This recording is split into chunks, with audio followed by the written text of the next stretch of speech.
News 7 Hindi, मैं हूं आपके साथ अक्षता मौर्य।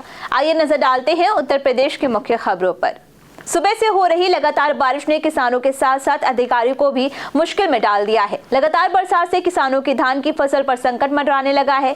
वही अधिकारी धान खरीद के लक्ष्य को लेकर चिंतित हैं। बारिश के चलते रबी की फसल की बुआई भी देरी से होगी, क्योंकि खरीफ की फसल देर से कटेगी। जिन इलाकों में पानी रुकने की समस्या है, वहां धान की कटाई और अधिक देर से होगी, जिससे उत्पादन पर असर पड़ने की संभावना बढ़ गई है। जिला कृषि अधिकारी का कहना है कि लगातार बारिश से खेत भीगे हुए हैं, इसीलिए रबी की फसल की बुआई देर से शुरू हो सकती है।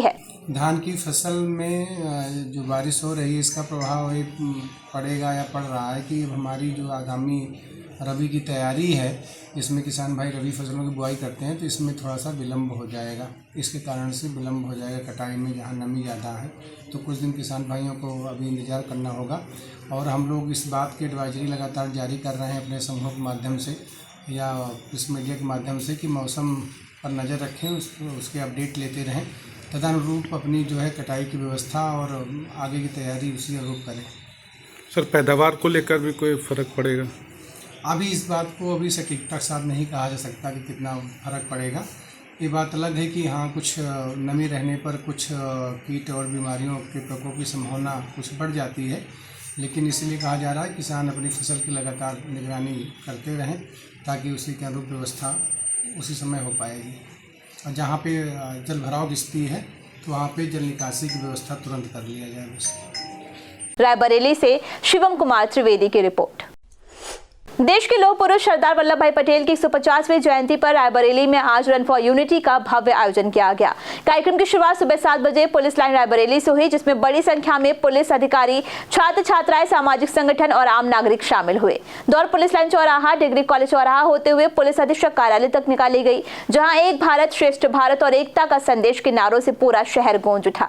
जिले के सभी थाना क्षेत्रों में भी प्रभारी निरीक्षकों के नेतृत्व में ये दौड़ आयोजित की गई। इस कार्यक्रम का उद्देश्य देश के अखंडता, एकता और आपसी भाईचारे के संदेश को जन जन तक पहुंचाना रहा। वही अधिकारियों ने लोगों से राष्ट्र की एकता और समरसता को बनाए रखने में सक्रिय भूमिका निभाने की अपील की है। रायबरेली से शिवम कुमार त्रिवेदी की रिपोर्ट। रायबरेली में महिला किराएदारों की दबंगई का मामला सामने आया है, जहां मिल एरिया थाना क्षेत्र में लगभग आधा दर्जन महिलाओं ने लाठी डंडे और चाकू से लैस होकर एक महिला पर हमला कर दिया। बताया जा रहा है कि किसी विवाद को लेकर महिलाओं के बीच कहासुनी हुई, जो देखते ही देखते हिंसक झड़प में बदल गई। घटना की जानकारी मिलते ही पुलिस मौके पर पहुंची और मामले की जाँच शुरू कर दी है। इस घटना से पूरे इलाके में हड़कंप मच गया है। रायबरेली से शिवम कुमार त्रिवेदी की रिपोर्ट। हमीरपुर में प्रेम प्रसंग के चलते हुए युवक की हत्या के मामले ने तूल पकड़ लिया है, जब समय पर पोस्टमार्टम न होने से आक्रोशित परिजनों ने मुख्यालय की मेन सड़क पर जाम लगा दिया। जाम के कारण सड़क पर वाहनों का आवागमन पूरी तरह ठप हो गया और सुनवाई न होने से परिजनों का गुस्सा भड़क उठा।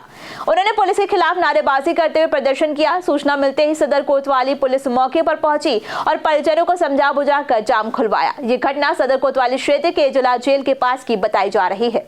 सुबह से पुलिस सुन रही है ना, यहाँ से कोई डॉक्टर जबकि आए, डॉक्टर वापस लौट करके चले गए। ठीक है, अब दरोगा जी से हम बात कर रहे हैं तो कह रहे हैं हम एडीएम साहब के ऑफिस में बैठे। अरे तो भैया हम 10 बजे से यहाँ बैठे हैं, इंतजार कर रहे हैं, तो एडीएम साहब के ऑफिस में। घटना क्या हुई थी? भतीजे की कैसे मौत हुई थी आपके? भतीजे का पता ये लग रहा है कि भतीजा जसपुरा से परछट आया है। परछट में जिस तरह भी बुलवाया गया उस लड़के को, ये अभी एक नई जानकारी क्लियर हो रही है। जब हो जाएगी तो इसकी हम जानकारी देंगे हैं। और उसको जो है वहाँ पकड़ करके फिर घर में अपने घर में ले गए, मकान में घसीट करके वहाँ चाकुओं से या मतलब धारदार हथियारों से उसके ऊपर हमला किया गया।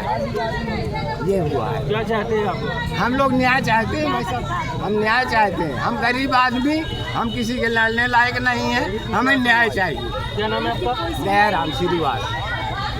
हमीरपुर से मिलन गुप्ता की रिपोर्ट। बादा के अंतरा थाना क्षेत्र के 13 गांव में तेज रफ्तार ट्रक ने स्कूटी को पीछे से टक्कर मार दी, जिससे स्कूटी ट्रक के नीचे फंस गई और कई मीटर तक घसीटती चली गई। टक्कर के बाद स्कूटी में आग लग गई, जिसमें सवार महिला झुलस गई। हादसे की जानकारी मिलते ही स्थानीय लोगों ने पुलिस को सूचना दी, जिसके बाद पुलिस और ग्रामीणों की मदद से झुलसी महिला को रानी दुर्गावती मेडिकल कॉलेज में भर्ती कराया गया है। हादसे की खबर फैलते ही ग्रामीण मौके पर पहुंच गए और हंगामा करने लगे। उनका आरोप था कि खदान संचालक के कारण दिन रात ट्रकों की आवाजाही होती है, लेकिन प्रशासन ने अब तक कोई कार्रवाई नहीं की है। बांदा से अरबाज खान की रिपोर्ट। उत्तर प्रदेश की इन मुख्य खबरों में फिलहाल इतना ही। बने रहिए न्यूज़ 7 हिंदी के साथ।